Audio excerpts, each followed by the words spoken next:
se liberta da vergonha, se liberta do medo do julgamento, seja cara de pau, saiba que a vida é muito rápida, se jogue, entendeu? A gente precisa de mulher. O humor, ele tá na vida. Então, assim, a gente não tem que se limitar a nada mesmo. A gente pode fazer o que a gente quiser.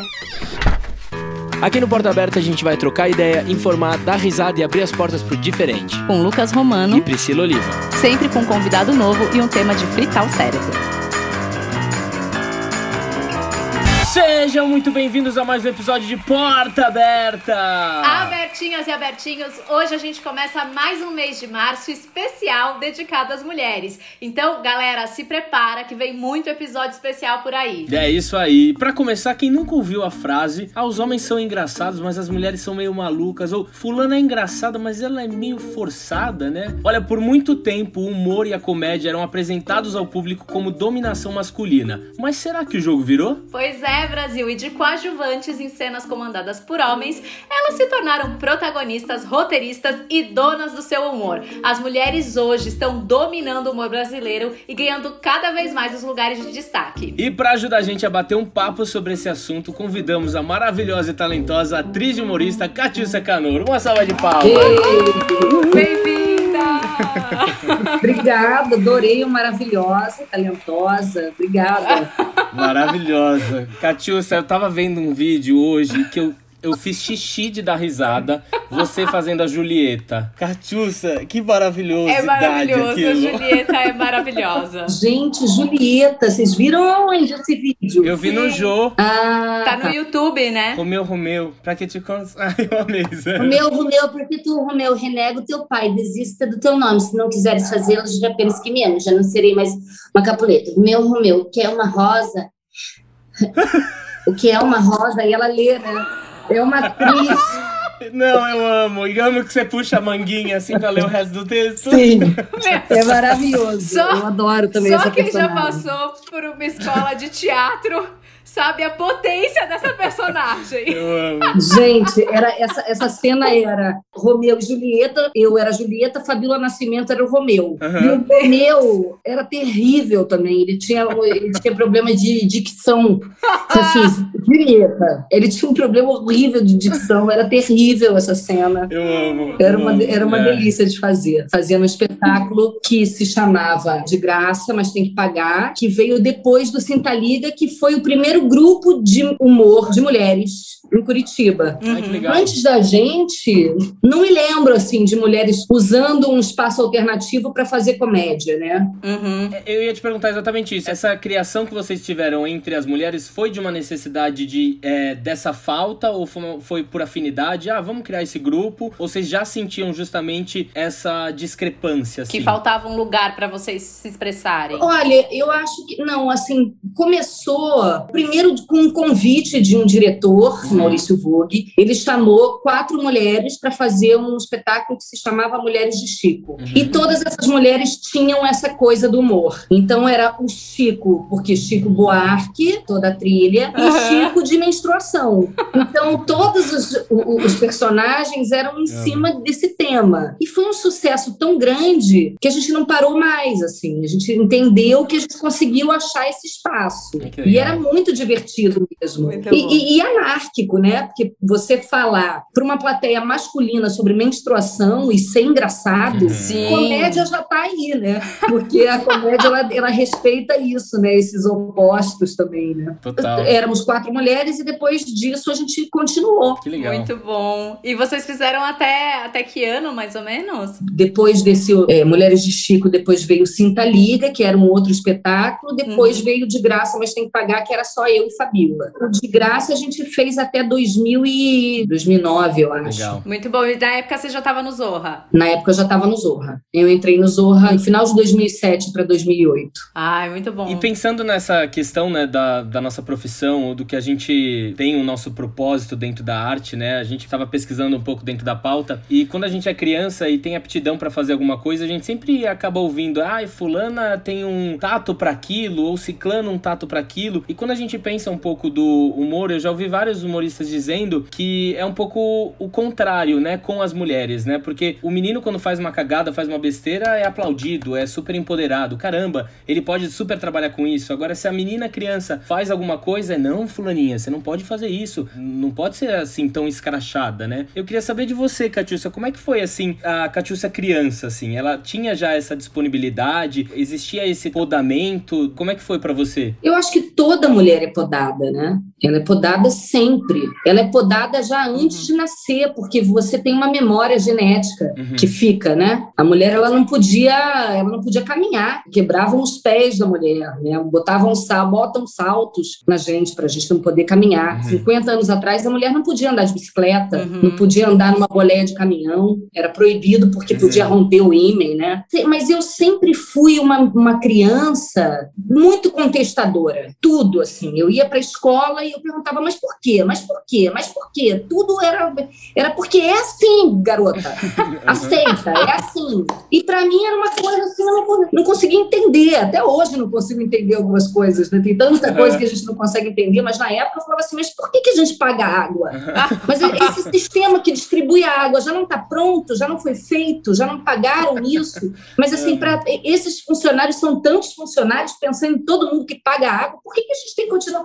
Se é uma coisa da natureza, se a gente é água. E a minha mãe era uma coisa assim, ai, Catiúcia, pelo amor de Deus, começa, não contesta isso, é assim. Qual que é seu signo, Catiúcia? Sagitário. Tem a ver. Os sagitarianos são assim, eles são desbravadores, contestadores, né? Super. E eu, assim, de criança, sempre fui muito livre, né? Também tem a ver com o signo, né? Essa liberdade. Eu precisava me expressar. E aí eu cresci e virei punk, anarquista mesmo, sabe? Eu era muito anarquista, então tudo pra mim era, eu vou jogar bomba.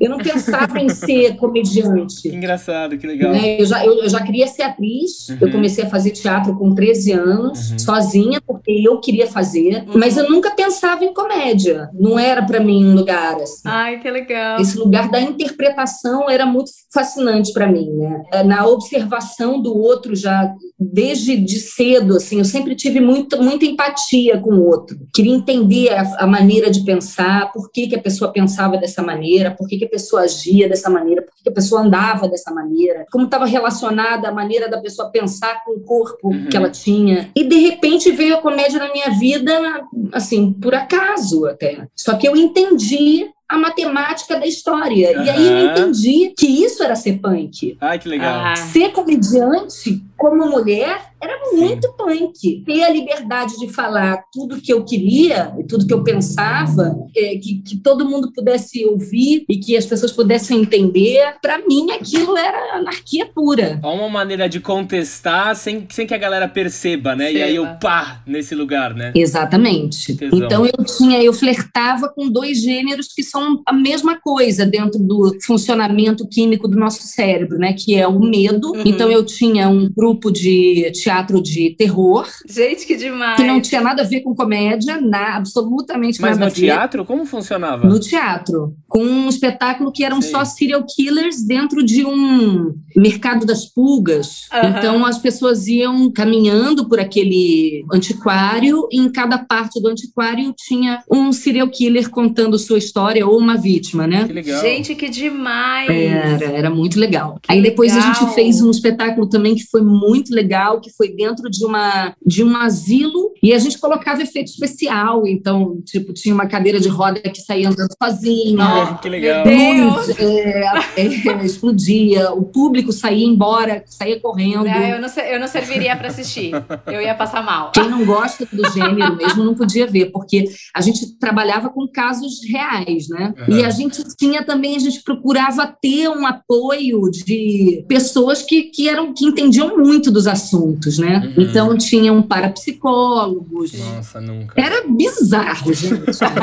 Bizarro. Que legal. E quando foi que você percebeu, assim, essa chavinha, essa virada de, caramba, o humor pode ser minha praia também? Foi quando eu fiz a peça de uma escola, que eu estava me formando numa escola técnica de teatro, e eu fiz Ariano Suassuna, O Alto da Compadecida, eu fiz o Chicó.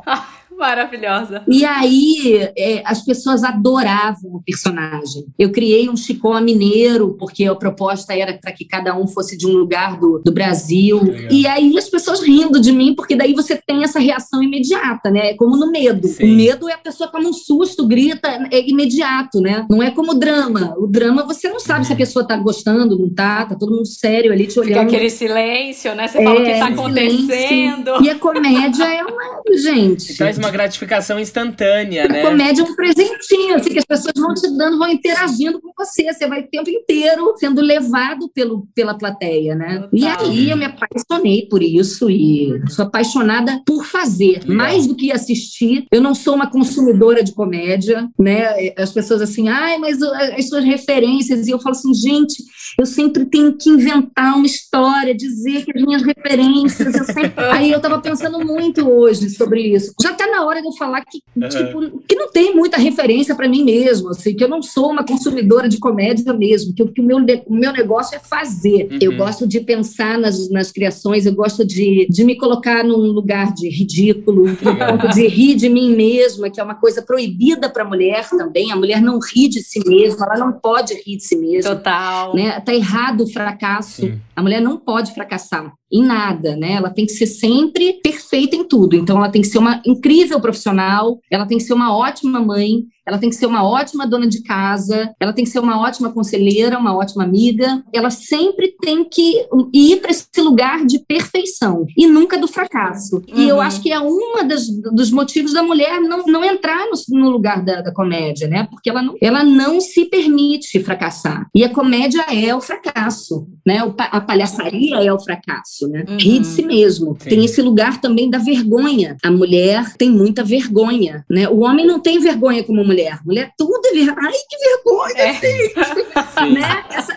O homem já não tem tanta vergonha. Ai, dane-se. Foi aí que eu me apaixonei, porque daí eu me libertei de tudo, né? Já não tinha vergonha, já era anarquista, então foi o lugar perfeito para eu me achar mesmo. Legal. E, Catiúcia, eu tinha uma coisa assim que tava na minha cabeça, porque assim, eu sou atriz, mas eu não me considero uma comediante, porque eu acho é muito difícil, gente. Tem que comer muito arroz com feijão. Mas eu sempre fui uma mulher mais engraçada na vida. E quando eu era mais nova, os meninos e tal, eu falava pras minhas amigas, eu falava, homem não gosta de mulher engraçada. Então eu sentia uma coisa assim, sabe?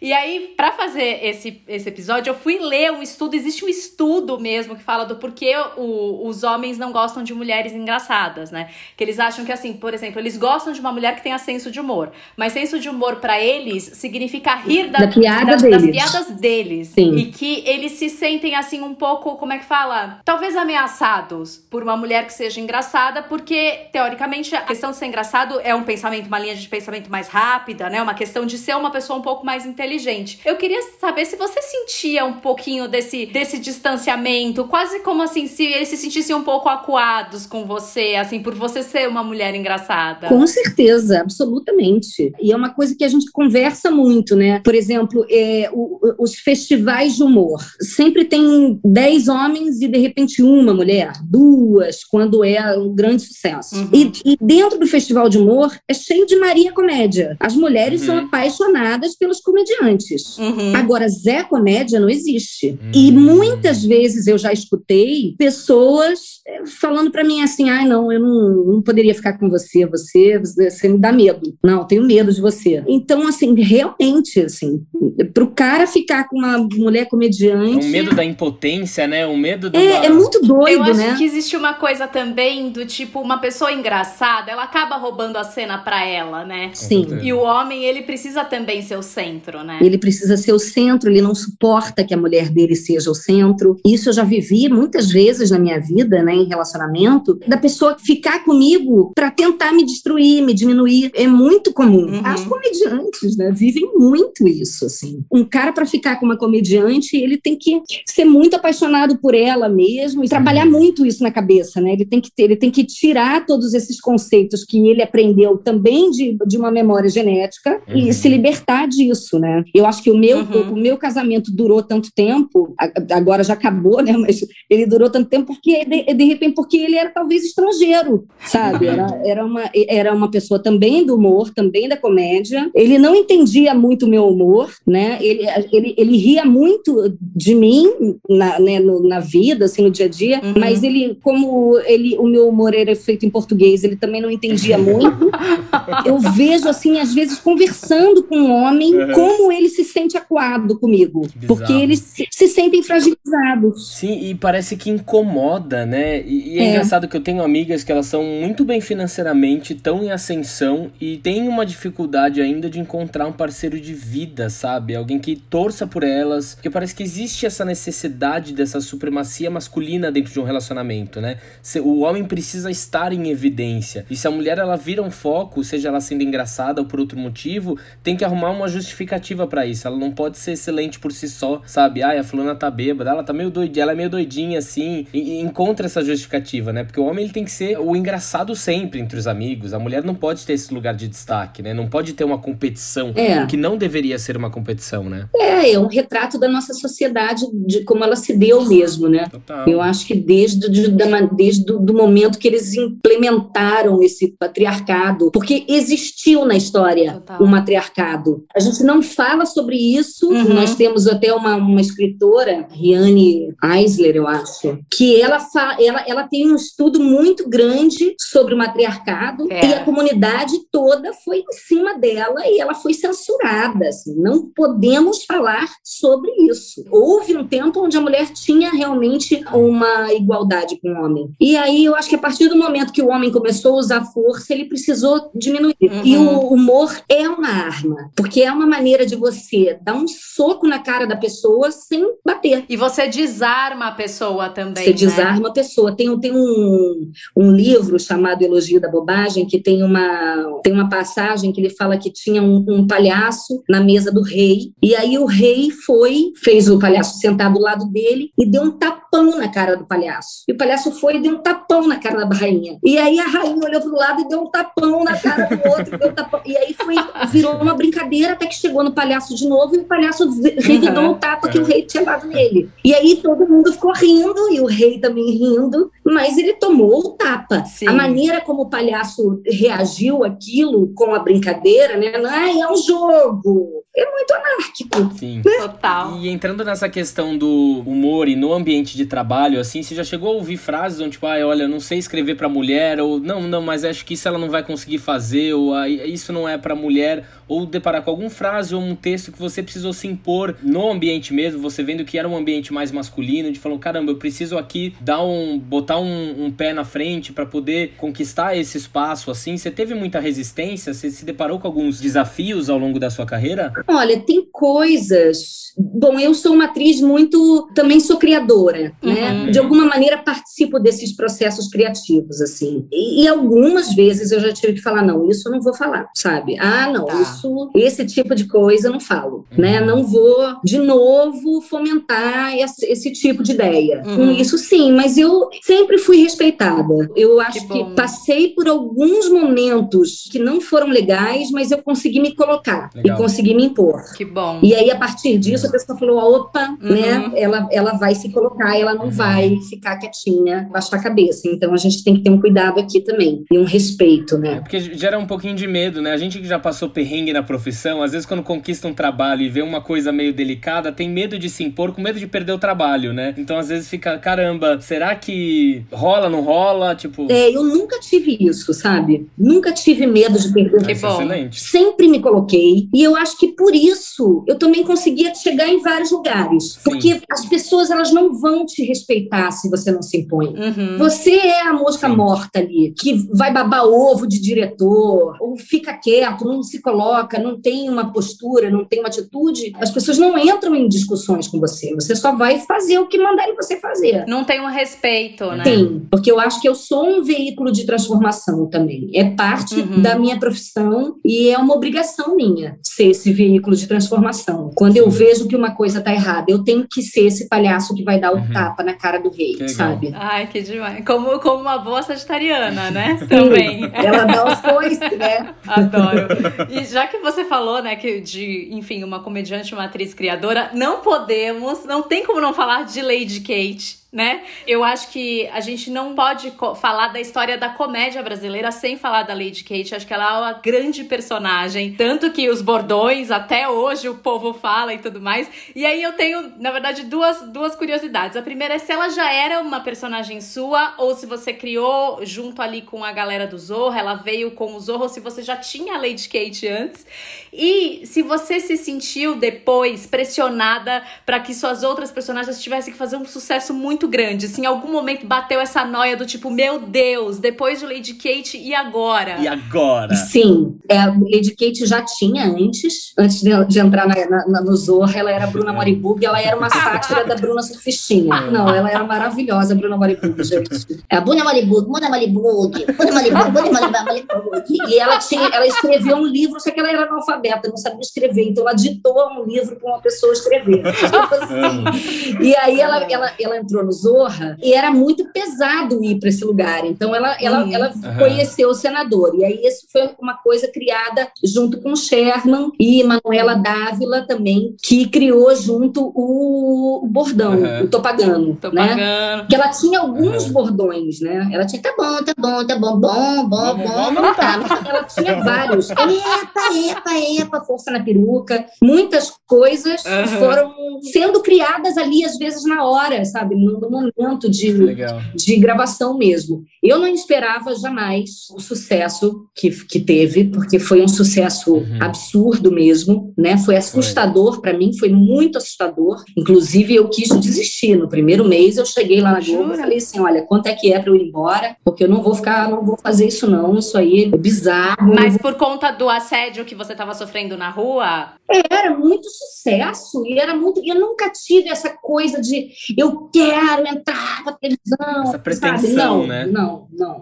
Até porque eu era muito punk anárquica, eu queria... E Lady Kate é punk, é anárquica demais, assim, né? Ela é uma pessoa que diz que quer entrar na High Society, mas não quer, Não né? quer. Não vem brigar, não vem mexer com os amigos dela, né? Ela tem um lugar de humildade, assim, que é desconstruir toda essa arrogância desse mundo. E pra mim era muito doido. Eu, dentro do que eu sou, ter aquela fama toda, perder toda a minha liberdade, né? Onde a minha inspiração ela vinha de sair na rua, de olhar para as pessoas, de pegar ônibus, de observar o outro, de poder estar em todos os lugares. De repente eu já não podia estar mais em lugar nenhum. Eu só podia estar em casa, né? Não podia mais sair de casa. E aí, nesse momento, eu já falava assim, cara, nunca mais eu vou fazer um sucesso desse jeito, igual, impossível, né? Deve ter um medo. Eu acho que houve uma esperança do público de ter alguma coisa assim, mas eu nunca me forcei a nada, ou me senti pressionada, nada. Inclusive, para mim, era um exercício muito bom de fazer, sabe? Cara, eu não vou colocar esse peso em cima das minhas costas, porque eu não vou conseguir carregar. Tem que ser divertido. Porque às vezes até te trava, né? Claro, imagina. Você superar a expectativa dos outros. E também não fiquei com expectativa nenhuma depois, sabe? Eu continuei fazendo o que eu gosto de fazer. Deve gerar muito questionamento, assim. Você chegou a ter um medo, talvez, você que é uma atriz que permeia várias áreas, assim, de caramba, como é que a galera pode me levar a sério agora, depois de um mainstream, assim? Será que eu vou conseguir atingir outras camadas que eu gostaria, sim ou não? Eu não vou conseguir atingir outras camadas que eu gostaria, não. Eu acho muito difícil. Me chamam, assim, pra fazer o programa do Carequinha. Ninguém me chama pra fazer. Ninguém te chama pra fazer uma vilã. Não, você já fez algumas vilãs. Mas dentro da comédia, assim, né? Quem me chama pra fazer dramas e personagens densos é o meu diretor amado de teatro, que é Moacir Chaves. Ele me viu fazendo drama, né? Ele também acreditava. Em Curitiba, as pessoas me conheciam mais como uma atriz dramática. Fiz muito drama, mas no teatro. Eu não sei, eu tenho... pra mim, né, eu, Priscila, enfim, toda atriz, todo ator que é comediante faz um drama muito maravilhoso. Eu acho que a verdade ela é muito mais latente. Eu não sei o que acontece. É que talvez você não espera, né? Como você não espera, seja, o ator comediante, ele fica tão preso dentro desse universo que você não espera ver ele em outro tipo de papel. E aí te surpreende quando você assiste, né? Eu tava analisando, assim, acompanhando o seu trabalho, Catiúcia, eu acho você uma atriz extremamente talentosa. A capacidade que você tem de criar personas, e quando eu digo criar, assim, é mais na questão, você faz uma mudança corporal e desde na voz, você tem essa preocupação de trazer isso pelos personagens, e a gente observa alguns humoristas, claro que tem alguns que acabam trabalhando com a sua própria imagem, que funciona por si só, né? Mas eu percebo que você tem essa preocupação, essa minúcia de criar esses detalhes, assim. Como funciona o seu processo, assim? Você tem um processo? Conte para nós o seu segredo. Bom, o meu processo é realmente mergulhar na profundeza do que é aquele humano. Quem é esse ser humano? Qual é a personalidade dele? Então, eu gosto de criar uma personalidade completa, porque se eu tenho uma pessoa completa ali, eu tô livre para fazer o que eu quiser. Então, eu penso em tudo, no signo da pessoa, como que ela foi tratada quando ela era criança, que ambiente que ela viveu, que tipo de colégio que ela foi, que tipo de roupa que ela gosta de usar, como é que é a calcinha, como é que é o perfume, como que em determinada situação ela se comporta. Isso tudo, eu acho que você criando uma personalidade completa, que vai além do estereótipo, esse corpo vem. Quanto mais vivo, mais cheio de detalhes mais fácil é de você interpretar. E aí isso vai, de novo, empatia. De você pegar, usar da psicologia, de você falar com pessoas, de você conhecer gente muito diferente de você, né? E isso tudo tá aqui, no corpo, na voz. E legal de observar entre todos os personagens, né? Você tem mais de, sei lá, 30 personagens e tal, e às vezes se tem um personagem moldadinho, às vezes é pegar talvez a dicção desse daqui e aliar com a lentidão que esse daqui traz pra poder criar algo novo também, né? Porque deve dar um medinho, caramba, mas eu já fiz algo parecido assim, ou um medo de desvincular pra não criar algo parecido. Não sei se existe esse medo, talvez. Não sei. Não, eu acho que eu nunca tive um medo, assim, de criar alguma coisa parecida. Porque, no final das contas, tudo sou eu. Sempre vai ficar um pouco parecido. Em algum lugar vai ter a minha visão ali. E a minha voz, por mais que eu tenha trabalhado fisiologia da voz, né? Esse trabalho é um trabalho que eu sempre procurei fazer também. Quando eu pego um texto, diferente de criar um personagem do zero meu, né? Eu procuro entender o que o autor estava querendo com aquilo, né?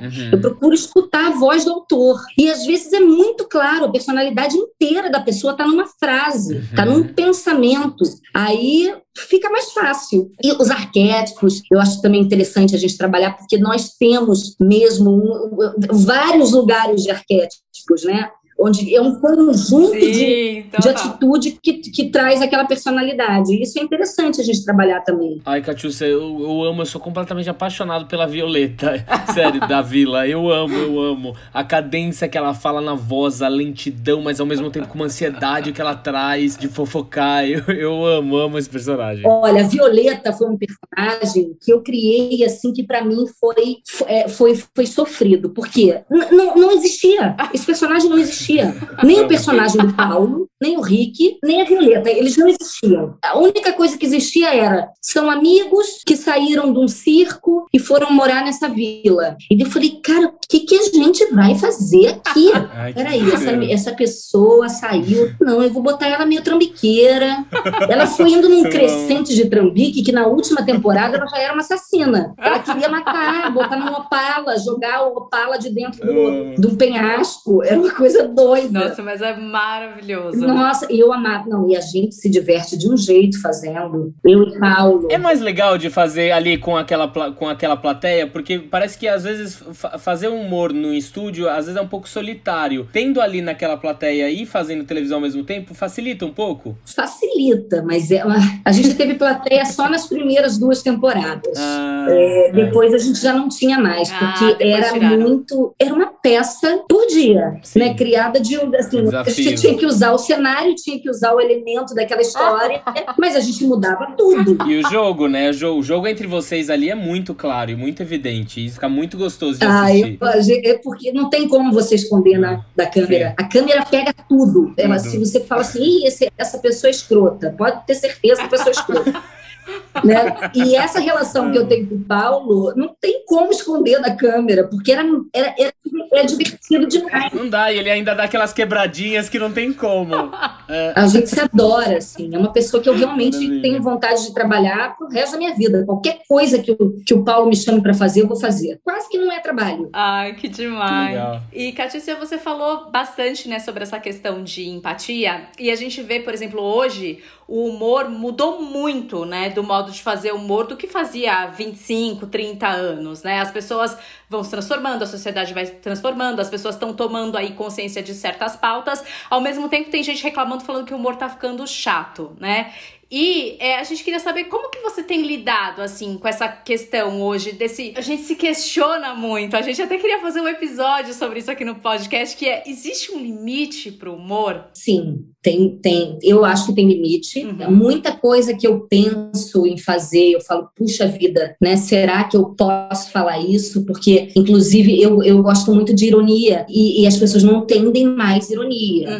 Tem que ter uma preocupação. Eu acho que a preocupação principal você não pode chutar cachorro morto. Se você fazer piada com quem tá na merda, você diminuir outra pessoa, aí é ruim. Você tem que se diminuir. Você tem que ser o alvo da risada, não o outro que tá fudido, entendeu?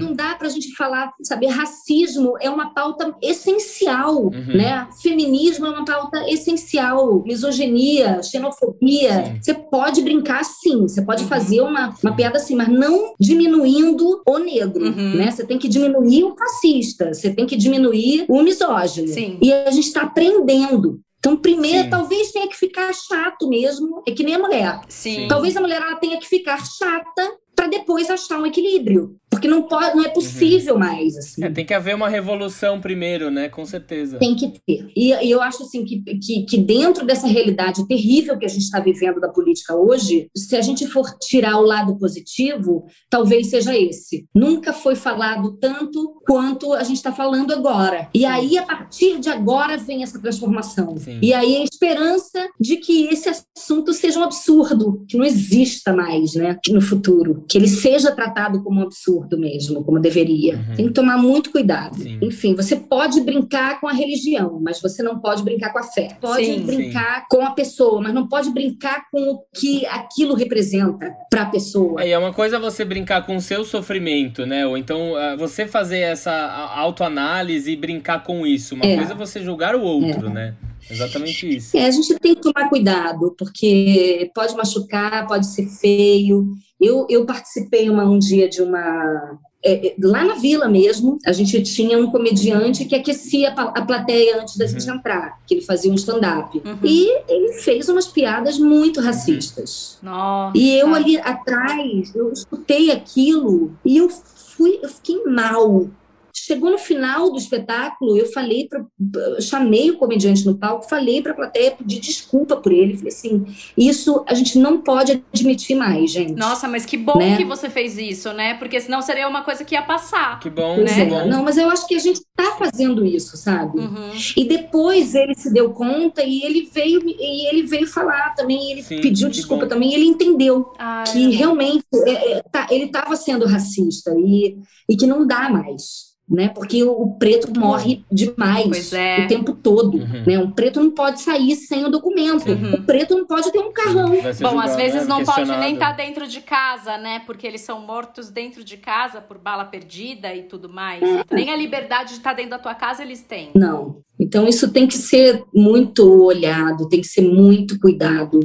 E tem que ter humor para falar disso, sim, mas com um papel de crítica social. Com certeza. Bom, Catiúcia, levando em consideração aí tudo que a gente comentou, tudo que a gente tratou no episódio de hoje, eu queria muito pedir pra você dar um conselho. Que conselho você daria pra aquela menina que ela tem o desejo de trabalhar com humor? O que seria legal ela ter consciência? Qual caminho poder percorrer? Os desafios que ela vai enfrentar? O que você gostaria, assim, de falar pra ela? Eu acho que o principal conselho que eu posso dar é: se liberta da vergonha, se liberta do medo do julgamento, seja cara de pau, saiba que a vida é muito rápida, é muito breve. Se você quer fazer isso, faça. Se jogue, entendeu? A gente precisa de mulher. O humor, ele tá na vida, né? Quantas vezes a gente dá risada de gato, de cachorro? Então, assim, a gente não tem que se limitar a nada mesmo. A gente pode fazer o que a gente quiser. E, por favor, façam. A gente precisa. Quanto mais mulher tiver fazendo, mais mulher vai querer entrar, mais diversidade a gente vai ter no humor. E a gente tem uma capacidade tão grande para tantas coisas, a gente é tão capaz, a gente...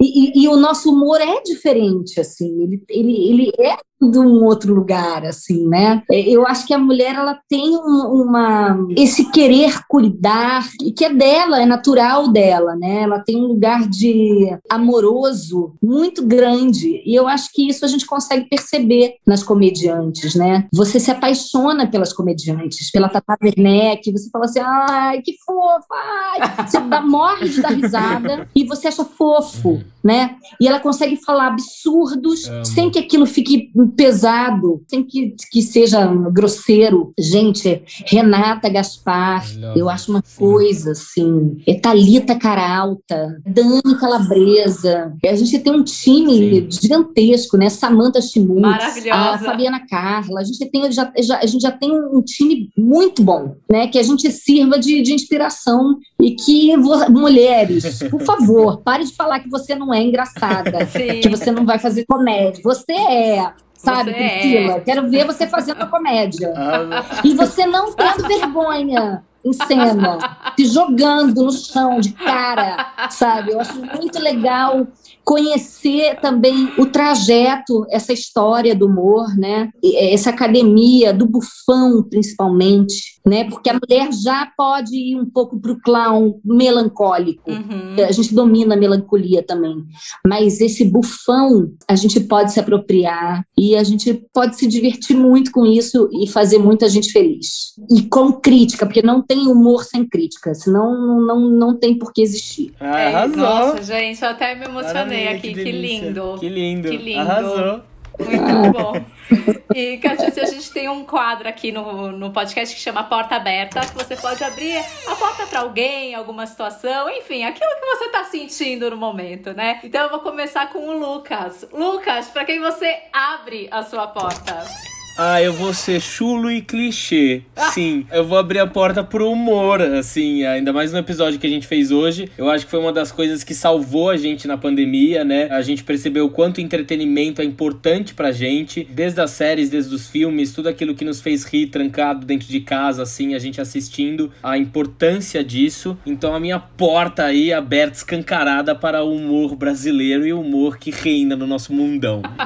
Que coisa maravilhosa! E você, Priscila? Pra quem você abre a sua porta? Ou o quê? Bom, eu falo que os últimos episódios eu tô fazendo jus a tudo que eu pago lá nos streams, o dinheiro que eu tô gastando, porque eu só tô abrindo a porta pra cada vez é uma série, é um filme, um negócio assim. Então, dessa vez, gente, pelo amor de Deus, eu vou abrir minha porta para um documentário que tem na Netflix chamado Professor Polvo. É lindo demais. Todo mundo precisa ver. Muito É incrível, é maravilhoso, é a relação de um cineasta com uma polvo, né? Uma polvo fêmea. Gente, é uma das coisas mais lindas que você vai ver este ano. Não perca. Netflix, Professor Polvo. É lindo. E você, Catiúcia, pra quem você abre a sua porta? Gente, eu agora me deu uma vontade muito grande para abrir minha porta para vacina. Com certeza. 2 doses. Pra essa fila aí logo. Tem as 2 doses, todas as doses, que venha rápido, para que a gente possa ter de novo a liberdade do contato, do amor, que a gente vê como faz diferença, né? Agora sim, a gente entende o papel da liberdade. Pois é. E que a gente abra as portas para a nossa liberdade interna, né? para a gente ser livre também internamente e para a gente entender com tudo isso que a gente está vivendo o que é importante. Porque hoje em dia essa cultura, por exemplo, da ostentação, ela meio que cai por terra. Porque você, sem saúde, não adianta você ter a bolsa, o sapato, a viagem, o carrão. Exato. Não adianta de nada. Então, assim, para a gente entender melhor o que é importante na vida, o que vale de verdade, que vem essa nova era aí. Arrasou. É isso. Todo amigo meu que faz aniversário, eu mando, olha, parabéns, felicidades, 2 doses de Coronavac pra você, a melhor coisa que eu posso te desejar, né? As 2 doses logo e vai. Catiúcia, a gente queria agradecer muito essa presença. Muito obrigado por você ter disponibilizado um tempo e falado com a gente, de verdade, de coração. Muito obrigada. Poxa, obrigada a vocês pelo espaço, obrigada pelo papo. Eu acho importante falar, né, o que a gente está falando. Se eu consigo dar qualquer contribuição, eu já me sinto satisfeita. Já posso dormir assim, que legal. Fiz alguma coisa. Maravilhosa. Nossa, virei mais fã ainda. Ai, que coisa maravilhosa, gente. Maravilhosa. Que delícia. E é isso. Bom, e pra quem quer acompanhar o seu trabalho aí, onde as pessoas podem te encontrar? Você tem Instagram, tudo mais, mas você é mais quietinha nas redes, né? a cara. Pois é. Gente, eu não consigo, ainda não consegui entrar muito nessa coisa da rede, porque é uma coisa da liberdade mesmo. Eu acho bem importante também preservar o que é a nossa vida pessoal, né, e o que é a nossa vida profissional. E aí me interessa mais que as pessoas saibam o que eu faço como artista, sabe? Sim. Daí, se eu ficar postando aqui a foto do chinelo, do meu pé no chuveiro, entendeu? A tatuagem que eu fui fazer no meu ânus, entendeu? Qual a relevância? Pegou a referência? Eu não julgo de maneira alguma, né? Ninguém, assim, cada um vai achar o seu caminho, cada um acha o seu caminho, mas para mim ainda é difícil, né? Eu poderia estar ganhando dinheiro no Instagram, por exemplo, que é uma coisa que está faltando agora no momento, mas eu não consigo. Então, quem quiser ver alguma coisa de trabalho, vai sair agora uma série que eu fiz para a Amazon. Ai, que legal. 5 vezes comédia. Também vai sair o filme Torrica 2. Também sai esse ano. Eva. É só entrar em todos os streams que tem Catiúcia em todos os lugares. Mas a Vila tá passando no Multishow também, hein, gente? Tem Vila no Multishow, no Globoplay tem o programa que eu escrevi também, que eu sou criadora e roteirista e atriz e faço tudo, que é o Tudo Tudo. Eu quero muito ver. Dá pra me ver de Lady Kate ainda no Viva, que passa. Dá pra me achar aí. Maravilha. E de vez em quando eu apareço lá no Instagram pra alguma bobagem. Maravilhosa. Bom, e pra você que está nos ouvindo, segue a gente lá no Instagram, @portaabertapodcast. Dúvidas, sugestões, a gente tá aberto lá, fica à vontade. E fica ligado que no final de semana tem sala no Clubhouse pra gente falar sobre mulheres no humor. Não vai perder, hein? Beijo. Um beijo, galera. Beijo. Tchau.